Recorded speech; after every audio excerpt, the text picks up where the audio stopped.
चलिए, अब बारी है हमारे किसान भाइयों की और इनके लिए ज़ोरदार तालियां होनी चाहिए क्योंकि ये बहुत दूर से आते हैं और अपना बहुत सारा काम छोड़ के, हालांकि सभी यहाँ अपना अपना कुछ ना काम छोड़ के आए हैं, लेकिन जो ये हमारे राज्य के अन्नदाता कहलाते हैं और वो सबसे बड़ी चीज़ है और वह अपना काम छोड़कर आज हमारे बीच उपस्थित हुए हैं। तो एक बार ज़ोरदार तालियां उनके लिए।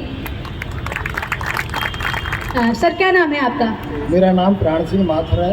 मैं पिलुआ गांव से आया हूँ। कब से आप खेती कर रहे हैं? मेरे को 50वीं साल चल रही है, 49 साल खेती कर रही है। 1973 से कर रहा हूँ मैं। और तो धान की खेती ज़्यादा है मेरी, हॉर्टिकल्चर के क्रॉप है और ऑर्गेनिक है। 2002 से जैविक कर रहे हैं।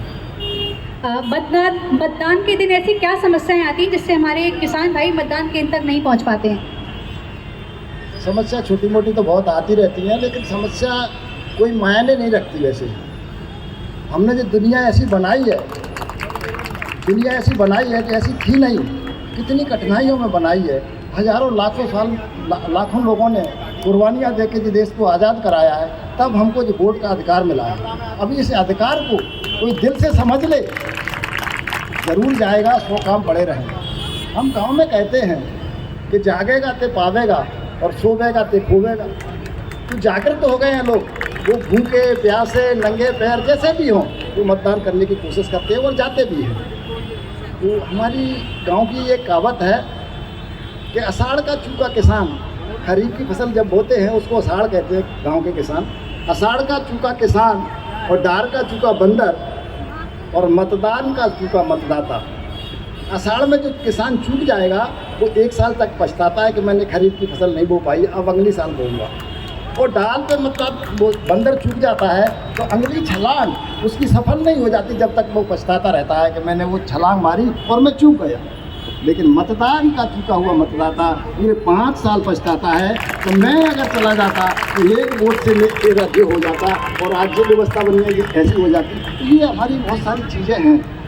कठिनाई कुछ नहीं है, सिर्फ सोच है। सोच को बदलना है और कुछ नहीं करना है। इसमें संसाधन व्यवस्था आज भी है, आज़ादी के बाद बहुत कम थी, पैदल जाते थे। मुझे मालूम है जब मैंने पहला वोट डाला था तब 5-7 किलोमीटर तक पैदल गए थे। पिताजी ने कहा वहाँ भूख लगेगी, रोटी बांध के ले चलो। तो हम रोटी बांध के ले गए, प्याज का गट्टा और अचार। गर्मियों का समय था, लू चल रही थी और तब भी हमने वोट दिया था। तो हमारी सोच थी वोट करने की। और मेरी सोच, मुझे ऐसा ध्यान है कि मैंने कई मतदानों में किया है। मेरा ऐसा अनुमान है कि भाई जब कोई एक आध चुका होगा तो चुका होगा, नहीं मैंने आज तक कोई चुकाया नहीं है। हर बार मतदान किया है और फिर भी करूंगा। मैं अंतिम समय में हो सकता है कि मैं शमशान में जाते हुए रास्ते में से भी वोटिंग करने के लिए जा सकता। क्या बात है, क्या बात। आप हमारे राज्य के अन्नदाता कहलाते हैं, तो क्या आप हमारे भविष्य को संवारने के लिए वोट करेंगे? जरूर करेंगे। वोट तो करना ही चाहिए, हर किसी को करना चाहिए वोट। जी। वोट कोई आसानी से मिलने वाली चीज़ नहीं है कि मंदिर के सामने प्रसाद मिल गया हमें हाथों में। लाखों लोगों की जान गई है। जी।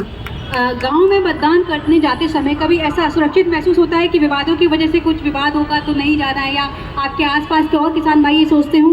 ये बड़े चुनाव जो होते हैं इनमें जाना संभावना ऐसी नहीं रहती। लोकल के जो छोटे चुनाव होते हैं पंचायत की, इनमें कुछ संभावना होती है, वो भी दूसरे क्षेत्रों में। आज कानून, जो संविधान का इतना भय है कि हमें कानून जकड़ लेगा, इसलिए उपद्रवी लोग ऐसा काम नहीं करते हैं। बहुत कम होता है, तो दूर दराज में होता होगा तो होता होगा, मेरी नॉलेज में ऐसा है नहीं। चलिए, बहुत बहुत धन्यवाद आपका। एक बार जोरदार ताली बजाइए इनके लिए। अब मेरा सवाल आईजी चंबल